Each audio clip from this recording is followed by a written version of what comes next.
嘿，大家好，我係羅士強神父 Father Stephen Law，我係耶穌會嘅神父啦，入咗修會大約20幾年啦，因為我喺2000年嘅時候咧去加入耶穌會嘅。喺個耶穌會嘅培育裏邊啦，由一個入初學啦，跟住哲學，跟住神學啦，到最後升神父啦，喺2010年升神父培育嘅階段裏邊咧，一直咧都懷住一份嘅感恩嘅心。2018年啦，正式翻嚟香港咧，喺香港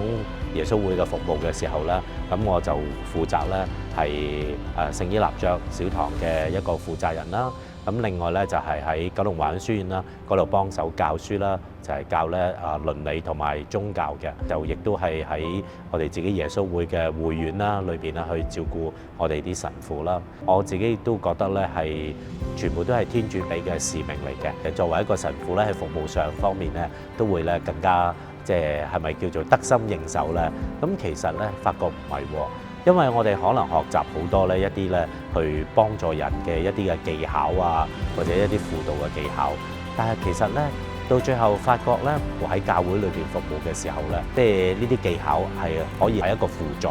但係好重要咧就係嗰份耶穌基督嗰份無條件嘅愛。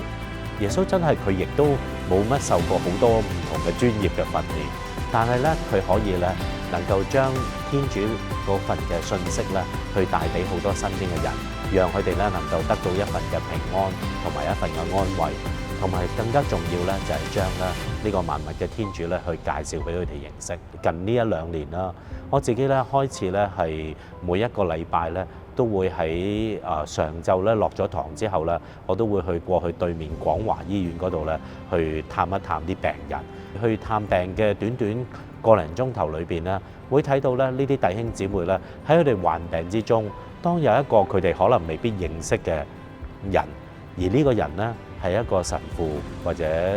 修女去探望佢哋嘅時候呢，佢哋會覺得咧特別好安慰。原來我哋去服務，即係喺我哋自己嘅侍奉嘅時候去服務呢啲身邊嘅弟兄姊妹嘅時候呢，就係咧將一份嘅平安啦，同埋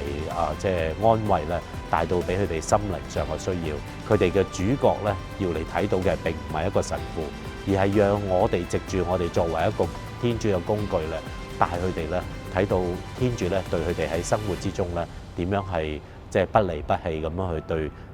身邊嘅弟兄姊妹嘅眷顧。